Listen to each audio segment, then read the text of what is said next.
Convido você a abrir a sua Bíblia na carta de Paulo aos Efésios, a igreja em Éfeso, no capítulo 4. Efésios 4.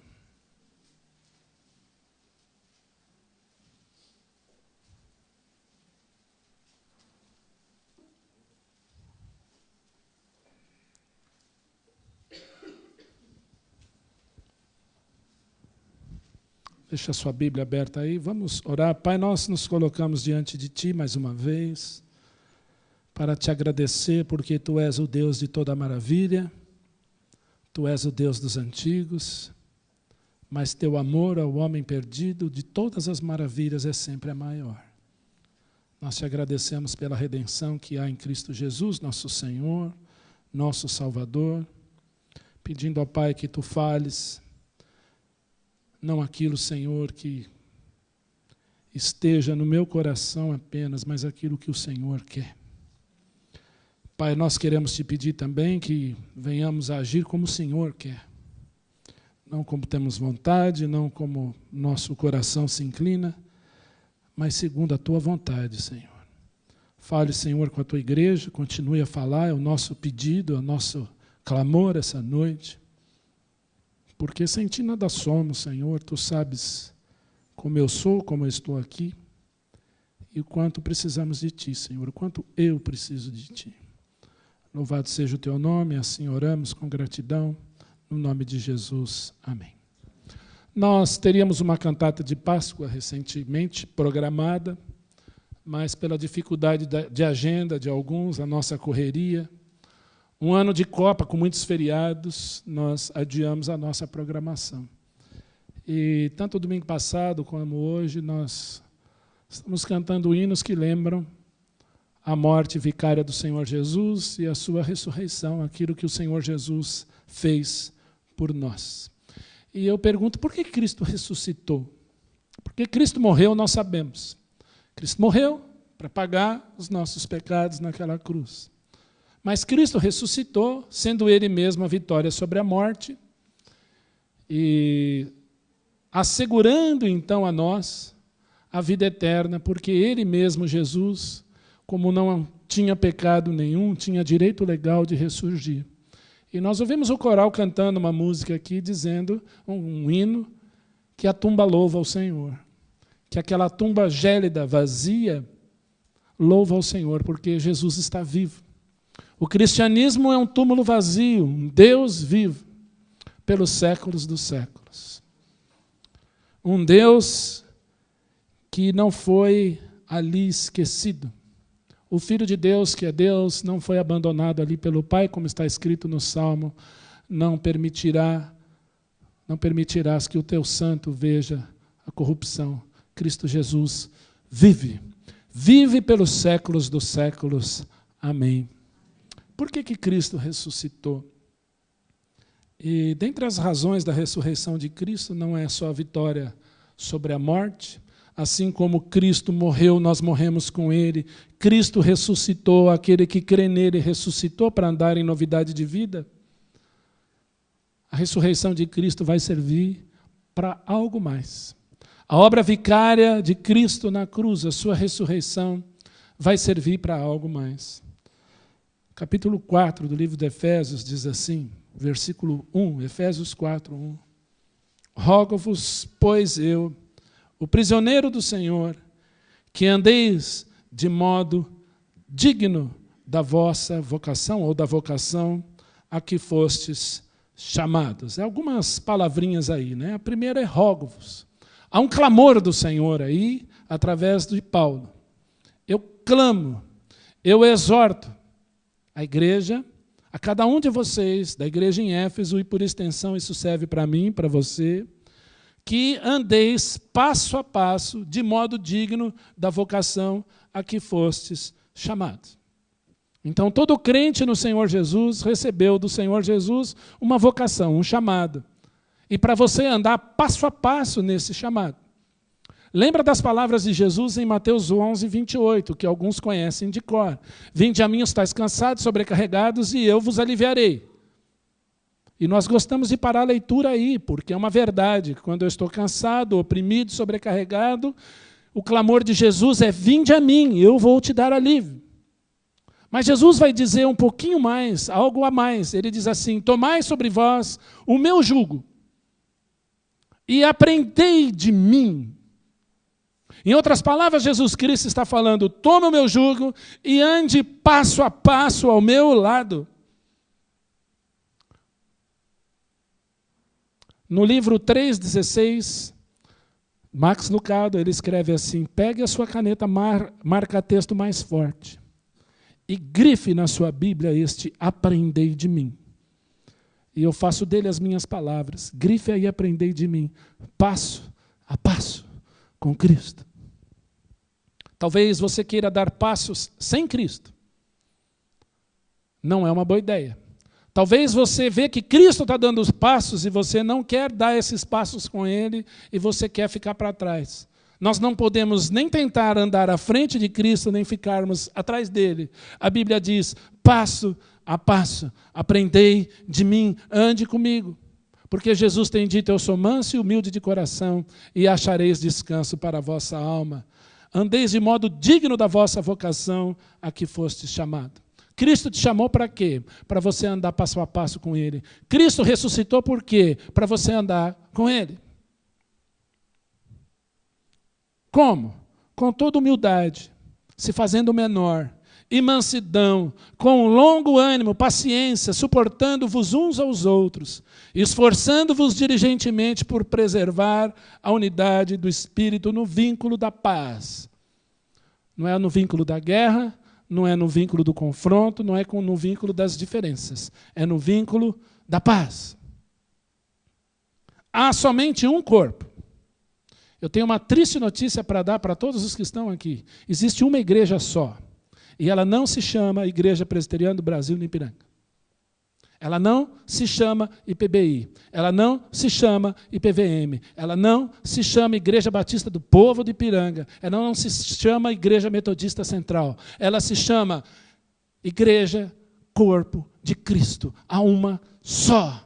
A Escritura nos diz que há um só corpo, espalhado na face da terra em muitas igrejas, inclusive esta. Há um só corpo. Um só corpo. Um só Espírito.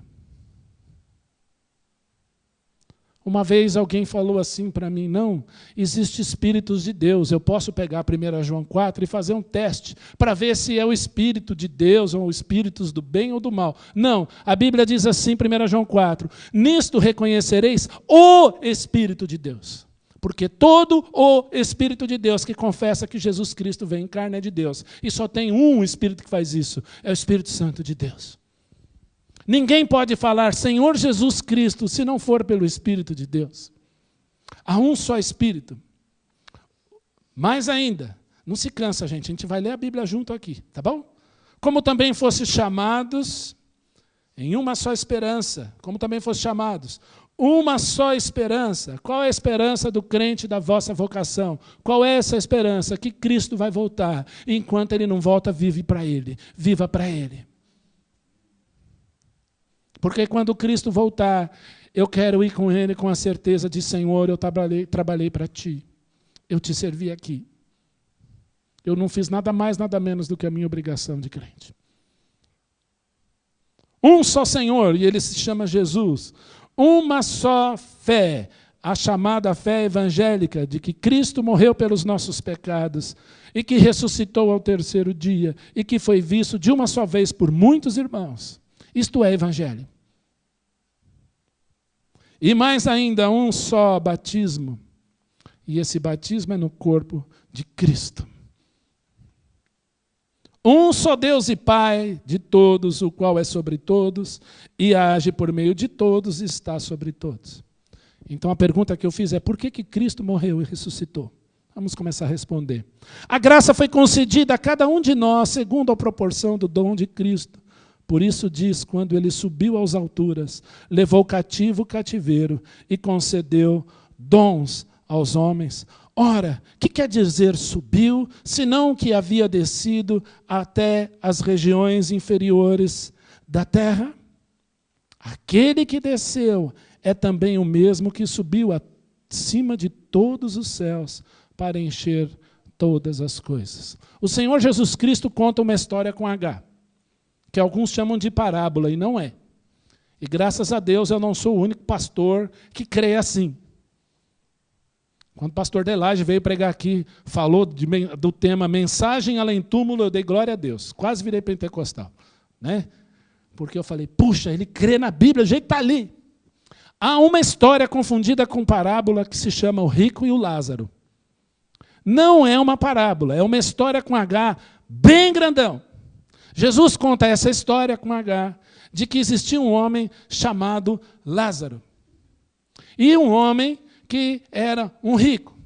E esse rico vivia esplendidamente, vivia se regalar esplendidamente, comia do bom e do melhor e tinha tudo que tinha. Tudo que ele queria, ele poderia ter e ele tinha. Lázaro era um miserável, coberto de chagas, aos pontos dos cães virem lamber as suas chagas, e ele desejava comer das migalhas que caíam da mesa daquele rico. Aconteceu morrer Lázaro e foi sepultado, e também morrer o rico e igualmente foi sepultado.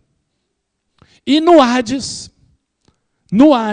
ou no lugar dos mortos, a palavra Hades significa lugar dos mortos, vimos hoje isso de manhã, ou Sheol, a palavra hebraica, é o lugar dos mortos. Existia então um lugar de paz, um lugar de consolo, que a Bíblia vai chamar de o seio de Abraão. Existia um grande abismo e um lugar de tormento. E aquele rico clamava para Abraão, do outro lado daquele abismo, e ele bradava em alta voz, Pai Abraão, peça a Lázaro que molhe a ponta do seu dedo e refresque a minha língua, porque eu estou atormentado aqui nessa chama. E Abraão responde, filho, lembra-te que você teve tudo em vida e Lázaro igualmente os males. E está posto um abismo entre nós e vós, de sorte que os que estão aí não podem vir para cá e os que estão aqui não podem ir para aí. Lázaro está em consolo e tu estás em tormento. Então aquele homem vai bradar pela segunda vez, não, pai Abraão, já que ele não pode fazer isso, mande Lázaro à minha casa paterna, porque eu tenho alguns irmãos e eu não quero que eles venham padecer nesse lugar.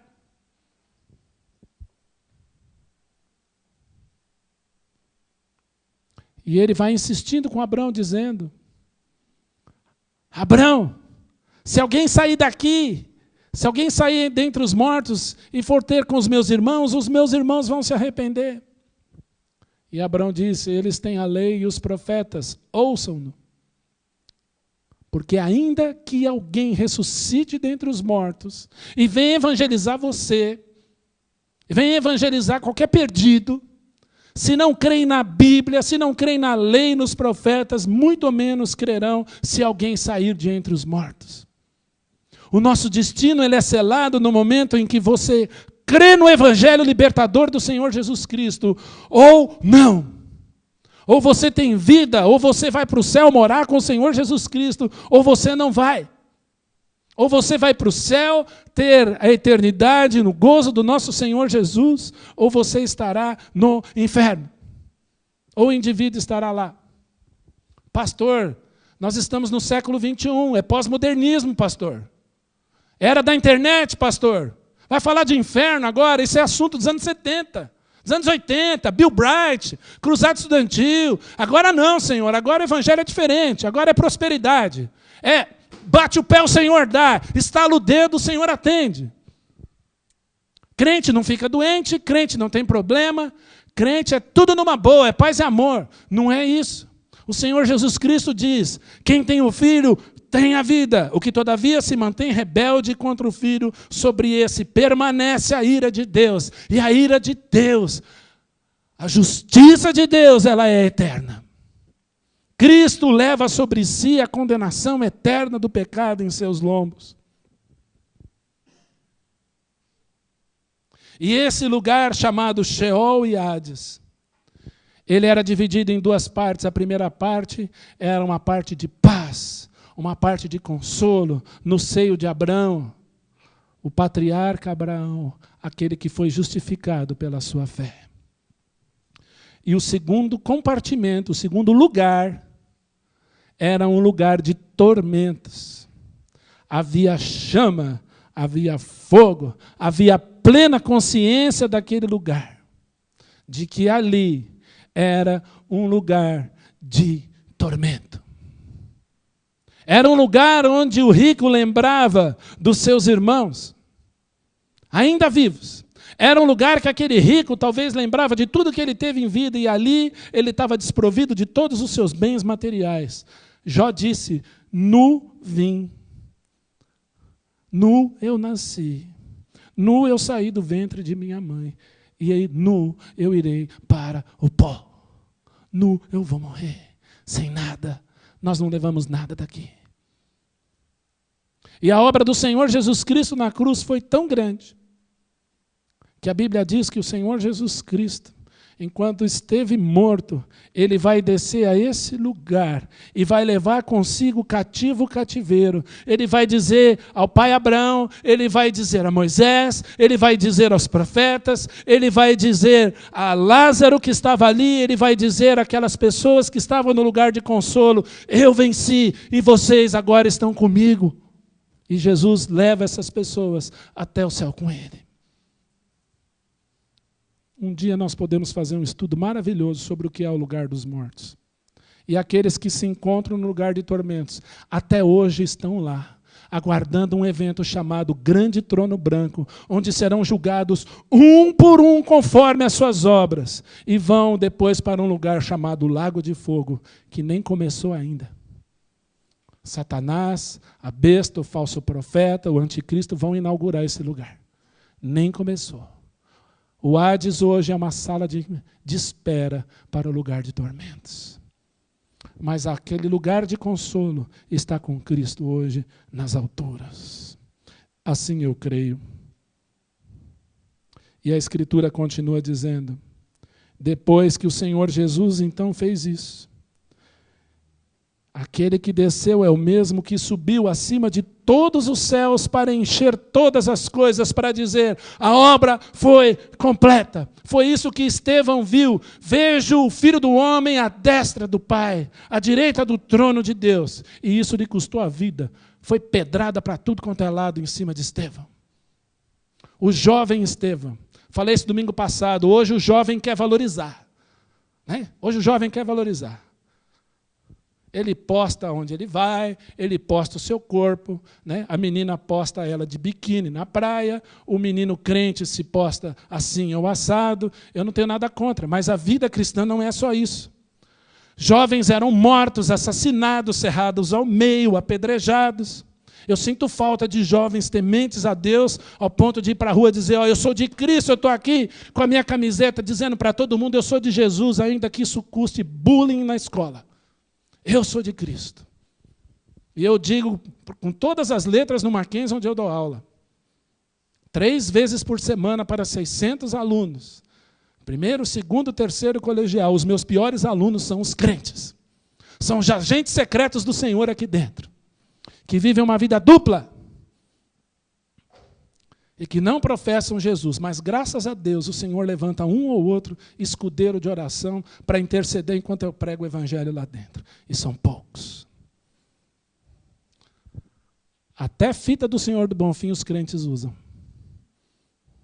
E não são poucos. Nem sabe. Pastor, você é muito radical. E eu digo: Satanás é mais radical do que eu. Pode ter certeza disso. E o Senhor Jesus é muito mais ainda do que os dois. Porque foi Jesus que disse: quem não ajunta comigo, espalha. Quem não é por mim, é contra mim. Foi Jesus que disse isso, e a Ele eu quero agradar. Eu digo naquela escola: eu não estou aqui para fazer amigos. O seu incômodo é o meu alvo. Se você se sentir incomodado pela palavra do Evangelho do Senhor Jesus Cristo, e isso lhe causar arrependimento, glória a Deus. Se isso te causar vontade de sumir, de dormir, aí eu fico um pouco preocupado. Porque o Senhor Jesus não veio fazer amigos, Ele veio salvar vidas.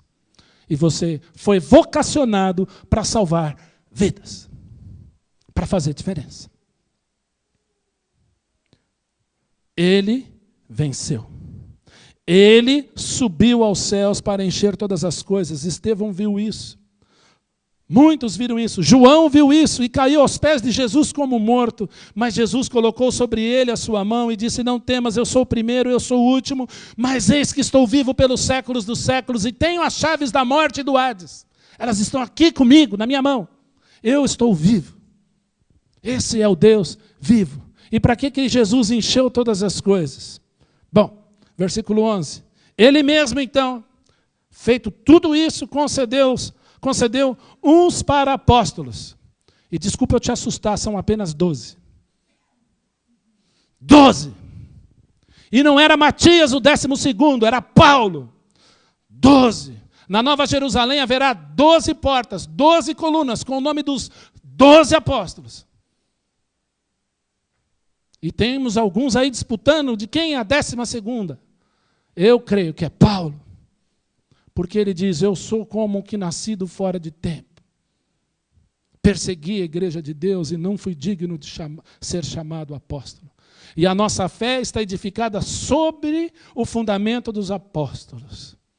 E o fundamento dos apóstolos tem nome, que é Jesus Cristo. Outros ele concedeu para profetas.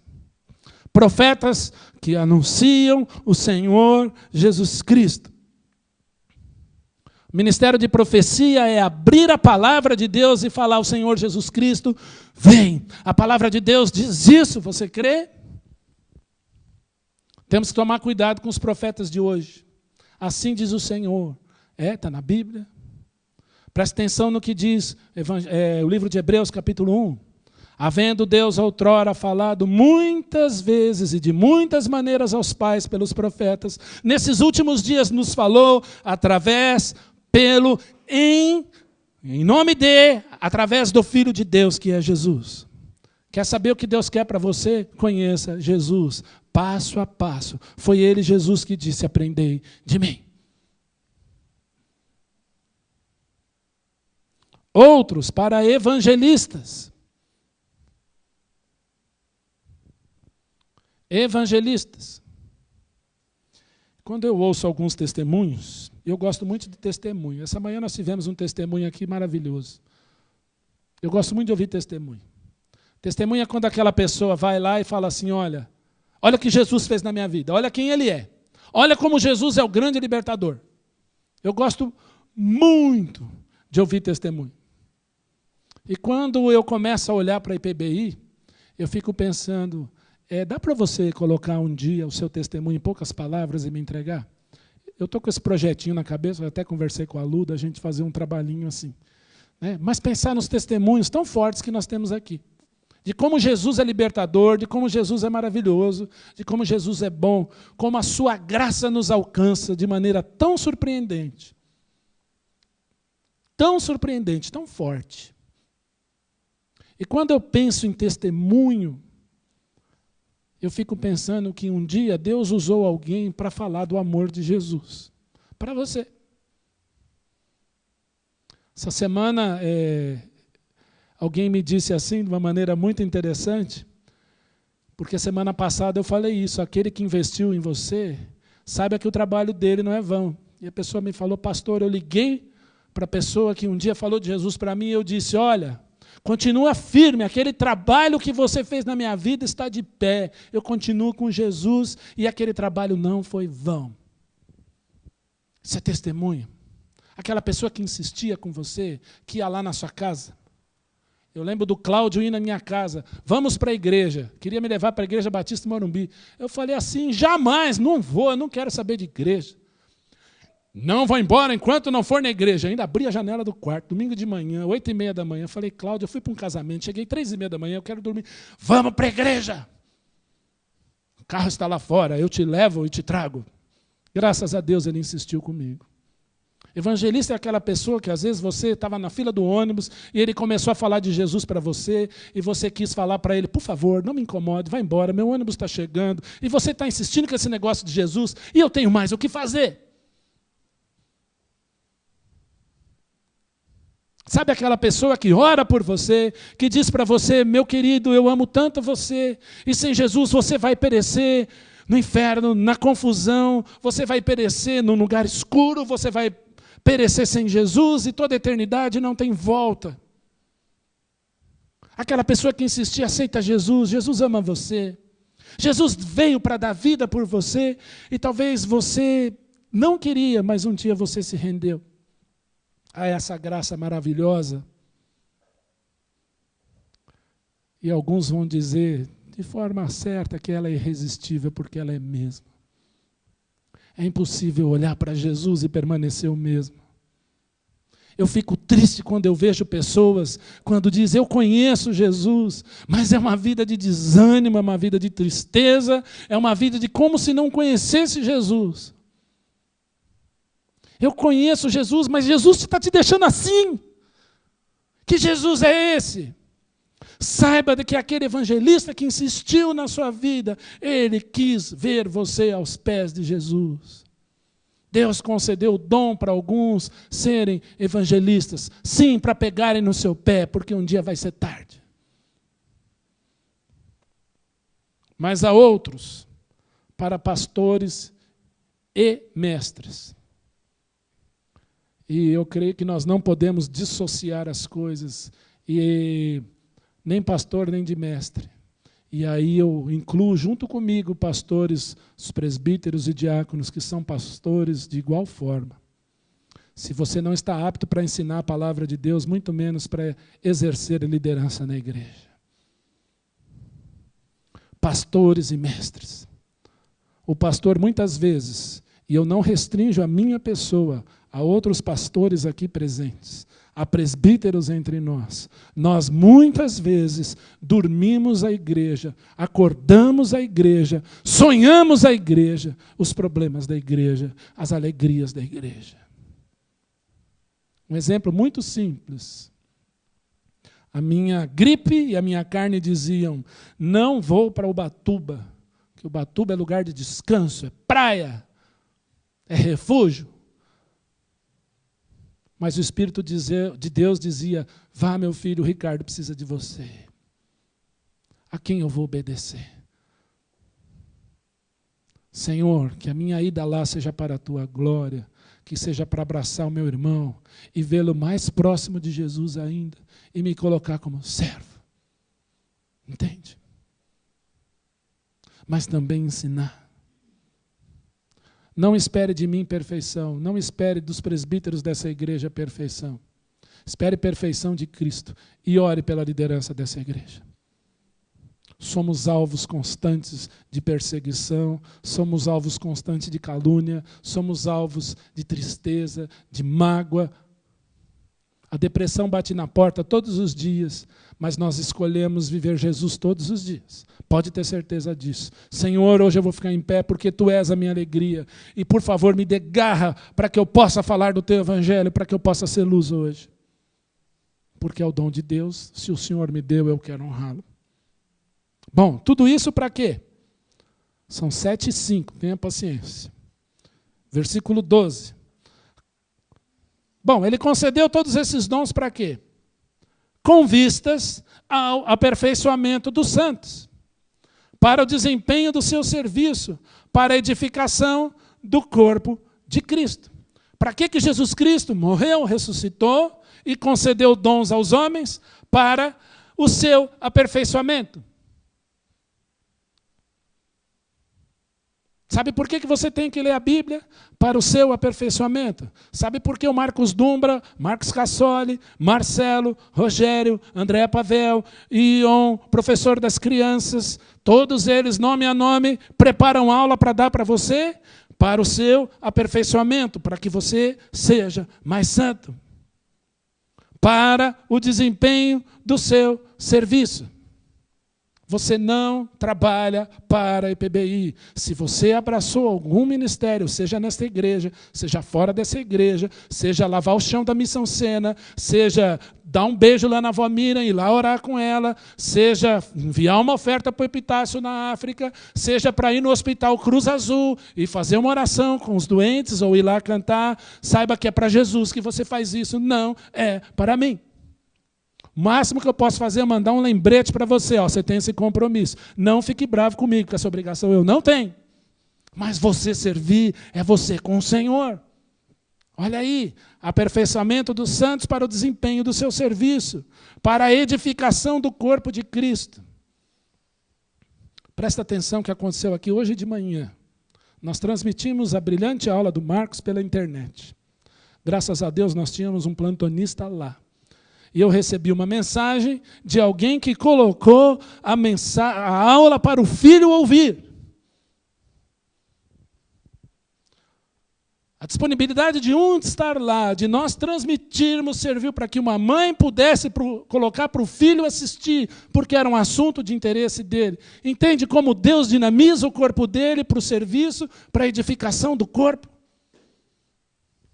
É isso. Até que todos nós cheguemos à unidade da fé e do pleno conhecimento do Filho de Deus, à perfeita varonilidade, à medida da estatura da plenitude de Cristo. Quem aqui já teve algum tipo de medo recentemente? Levanta a mão. Medo. Eu tive medo de alguma coisa. Eu também estou com a mão levantada, porque eu tive. Medo. Medo de alguma coisa. Medo da violência urbana, medo de entrar no avião, de fazer muitas viagens a trabalho, medo de um assalto, medo de chegar em casa, medo de dormir, medo de acordar. Talvez você tenha tido algum tipo de medo. E eu fiquei pensando hoje, enquanto eu pensava naquele meu medo específico, veio aquele texto na minha cabeça, de 1 João 4, aquele que tem medo não é aperfeiçoado no amor. Eu fiquei pensando, meu Deus, eu quero a varonilidade de Cristo na minha vida, eu quero ter a estatura dele, a plenitude dele, eu quero conhecê-lo. Senhor, arranca esse medo do meu peito, porque eu vivo para ti. Eu quero viver para ti. Eu quero viver para ti. Sabe para quê, irmãos? Para que não mais sejamos como meninos, agitados de um lado para o outro, levados ao redor por todo o vento de doutrina, pela artimanha dos homens, pela astúcia com que induzem ao erro. Eu conheço grandes pregadores, grandes homens de Deus, alguns estão na internet, pessoas que eu gosto de ouvir, e alguns novos. Deus tem levantado pregadores que nunca tinham ouvido e edificam a minha vida. Além dos que estão aqui, a aula de hoje de manhã edificou muito a minha vida.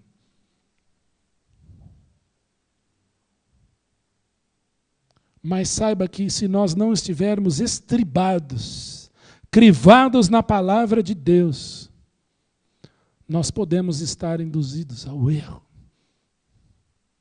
Talvez você não concorde com muita coisa que eu estou dizendo aqui, mas eu simplesmente, toda vez que estou aqui, procuro abrir a Bíblia e tentar explicar o máximo que está escrito aqui, fazendo do texto bíblico o meu esboço. Os homens de Deus precisam fazer isso. A Bíblia diz assim. Porque se está tendo alguma coisa diferente, uma risada a mais lá, eu vou para lá. Se tiver, então eu vou para cá. Não é isso. Qual é o lugar? Uma vez me perguntaram, Ion, qual é o lugar bom? Eu falo assim, o lugar bom é Cristo, é estar nele. Aquele que está em Cristo é nova criatura. E o congregar é onde o Senhor te levar. Porque igreja perfeita não existe. Só aquela que estará no céu com o Senhor Jesus. Esta é perfeita. Mas seguindo a verdade, verso 15, em amor, cresçamos em tudo naquele que é o cabeça, Cristo. Seguindo a verdade, em amor. Seguindo Cristo, que é a verdade em amor, cresçamos em tudo naquele que é o cabeça, Cristo. Jesus não te chamou para ter uma vida cristã estagnada. Presta atenção, a vida cristã não pode, não deve estar estagnada. Vida cristã estagnada é aquela água parada, e água parada dá dengue, dá mosquito. Você mexe com um pauzinho, sai um cheiro ruim. Deus não te chamou para ter a vida assim. A Bíblia fala que você cresça em tudo naquele que é o cabeça, Cristo, para a glória dele.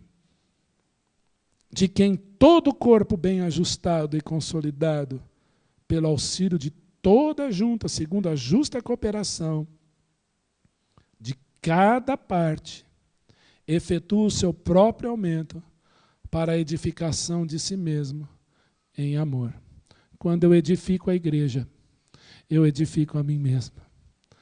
Quando eu quero servir ao meu Senhor, de alguma maneira esse Senhor me serve, Ele me ajuda para que eu consiga olhar para Ele. Para que Cristo ressuscitou? Por que Cristo ressuscitou? Jesus ressuscitou para formar um corpo chamado igreja. Se você faz parte desse corpo, sirva. Seja útil nesse corpo. Faça a diferença nesse corpo. Edifique esse corpo. Ore por esse corpo. Tenha paz neste corpo. Tenha alegria nesse corpo. E a igreja de Jesus serve para duas coisas. A primeira, para adorá-lo. Deus levantou a igreja para adoração. E mais, para colocar Israel em ciúmes. Tu viu o Silvio lá de pé. E Deus levantou a igreja para pregar. Deus não levantou a igreja para governar, para declarar, para dar ordem, para fazer marcha na rua, para fazer música gospel assim, XYZ, pode até fazer. Mas isso não causa diferença. O que causa diferença é você ir lá e diz, existe um lugar e Cristo quer te levar para lá, você quer ir? Você está pronto? O Senhor Jesus Cristo quer fazer diferença através de você. E aonde você pisar, você vai fazer diferença, está pronto? Cristo te chamou para proclamar as suas virtudes. Cristo te chamou para adorar. Está pronto para servir? Está pronto para adorar? Está pronto para fazer diferença? Cristo veio, ressuscitou para isso. Que Ele abençoe a sua vida. Que Deus abençoe a vida da igreja. Que Deus abençoe cada um de nós.